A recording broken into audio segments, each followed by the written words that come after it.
Egg tarts are one of the most beloved pastries in Hong Kong. Flaky on the outside, silky smooth on the inside. Found in bakeries, dim sum restaurants, and street stalls, this iconic treat is surprisingly achievable at home. Today on Mini Spoon Asia, we're showing you how to make egg tarts with a buttery crust and rich custard filling. Start by making the crust. Cut softened butter into cake flour and icing sugar until the mixture resembles coarse breadcrumbs. Add beaten egg and gently knead into a dough. Wrap and chill for about 30 minutes until firm. Roll the dough out, then press into tart molds, making sure to form a smooth edge and even thickness.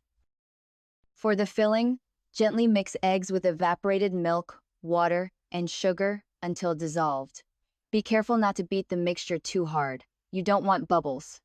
Strain the custard twice through a fine sieve to ensure it's silky and smooth. Pre-bake the tart shell slightly, then pour the custard in until about 90% full. Bake in a preheated oven at 180 degrees Celsius for around 20 minutes. If you see the custard start to puff too much, open the oven door slightly to release some heat and avoid cracking. To get a smooth custard and crisp shell, avoid overmixing the filling, and make sure your oven temperature is consistent.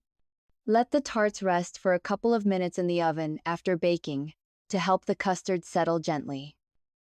What you need is cake flour 120 grams, butter, unsalted 75 grams, icing sugar 30 grams, egg 1 for crust, eggs 2 for filling, evaporated milk 100 milliliters, water 75 milliliters, sugar 45 grams.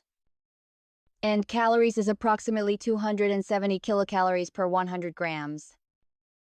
If this sweet Hong Kong-style treat has you craving more, don't forget to like, share, and subscribe to Mini Spoon Asia, where baking Asian classics at home is always this rewarding.